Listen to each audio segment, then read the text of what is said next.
نمبر سورت نزول کے دایا صلی اللہ نمبر سورت سے یسبح للہ ما فی السماوات و ما فی الارض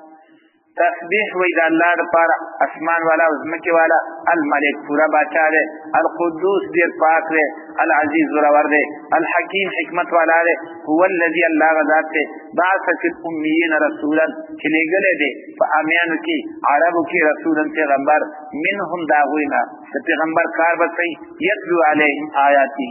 چلونی بپاغی بند اللہ آیاتونا گوری دا نبی پر ذمہ باندے چرنگی بیان دا احکامو ندارنگی دا الفاظ خول اللہم دا نبی پر ذمہ باندے دے وجنا اغا سنگا چی تصحیل عقیدہ بے ولا کولا نو تصحیل حروفهم بکولا لیکن سنچی صراط قل مستقیما ایران بشی و تجی توستوی امان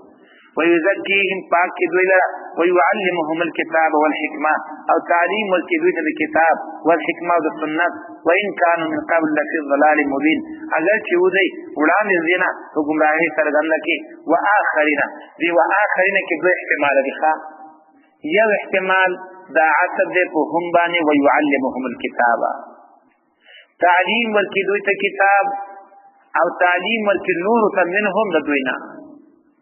نو مراد د دین بیا هغه عجم دي او هغه عرب چې د صحابه او نورست راغلي خو دومره دا چې صحابه او پیغمبر صلی الله علیه وسلم تعلیم په خپل ورکو او رسولو د تعلیم ورکو شو په واسطه د چا باندې د صحابه باندې نو دا تعلق پیدا شو هم سره وسلم تعلق دا تعلق د فی الامیین سره دی هو الذی بعث فی الامیین الله غذات ته چرا لګل د پیغمبر فی الامیین په عربو کې واخرین او په نور کې چې مراد عجم دي نه څه شو عجم هغه مخکنی ترجمه کې رستنی عرب هم او عجم هم په دې ترجمه کې عرب لا په مخلن کې او عجم پاتې شو نو دا نبی څنګه عربو لپاره دې عجم لپاره نه لما يلحقوا بهم چلا ندی او زیر شوی دا غوی سره وهو العزيز الحكيم او دا الله دې زړور او حکمت والا ذالک فضل الله دا فضل دې الله یوتی من یشاء او کی چا چې وړي الله مالک دې فضل دی مثل الذين حملوا التوراة مثال د خلقو چې ذمہ داری وکړی شوی دا غوی ته تورات ثم لم يحملوها به ذمہ داری نه ادا کړي کما مثل الحمار دې مثال د خرو يحمل اسفارا چې پورته کړی دي کتابونه گوئی امیان چی خراب شی نو اللہ فرمائی اولائک کل انعام نو انعامو کی غوام دا او دارنگی چی اللین دا گردم دا خب مخلوق دے اگر چی دانور بکشتا فمولا چی خراب شو اعراب کی ورطویل کا مسیرین قلبی پیسی جوڑ کو او چی خراب شو نو پر صورت جماع کی ورطوینا وکرا کا مسیرین حمار يحمد أصفاد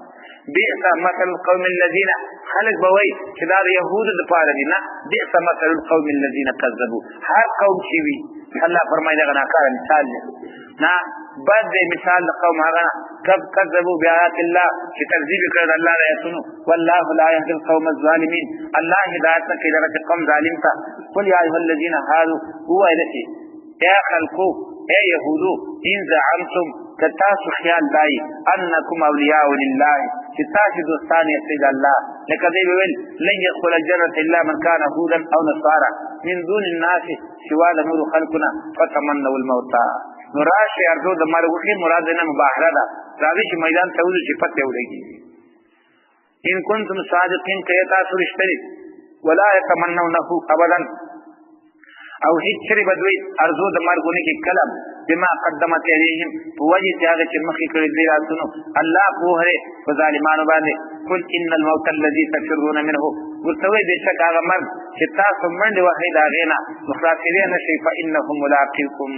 هغه یو ځای کېدون کې تاسو را ثم تردون الى عالم الغیب بیا به واپس کړئ هغه ذات ته چې پوهیږي په ټولو پټو باندې او په ټولو ښکارو باندې فینبئکم بما کنتم تعملون نو الله به خبر چې تاسو په هغه څه چې تاسو کول یا ایها الذین آمنوا اے ایمان والو اذا نودی للصلاة من یوم الجمعة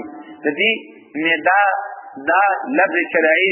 او لفظ شرعی چې کله مستعمل شي په شریعت کې نو مراد معنا شرعی مراد دی اسی आवाज نه دی مراد بن اذان دی خو په دې کې راځي مو اختلاف دی چې دې اذان نه کوم اذان مراد دی هغه د خود دې اذان ته مراد دی کدا بل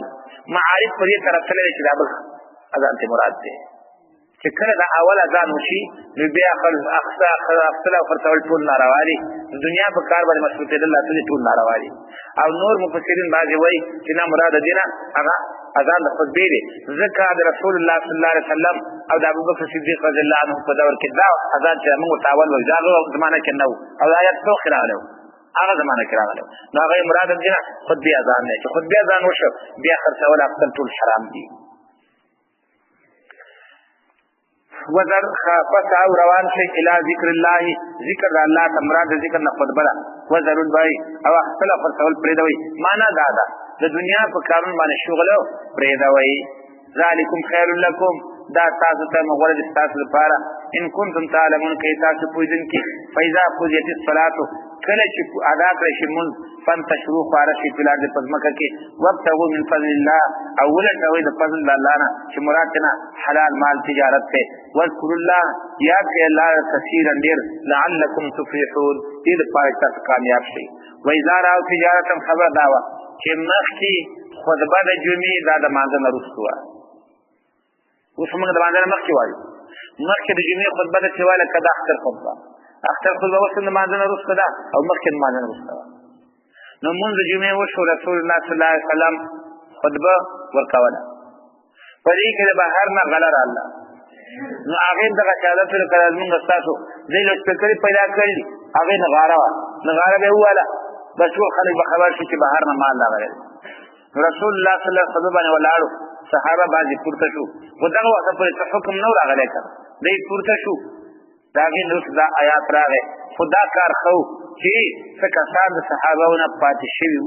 نبی رسول الله فرمایي کدا ټول وته کنه نو دبر نه به ور راغلی او دا به پوښتنه وی الله فرمای و اذا راو تجارتا کله چې وګوري دوی تجارت او لهوا یا مشغله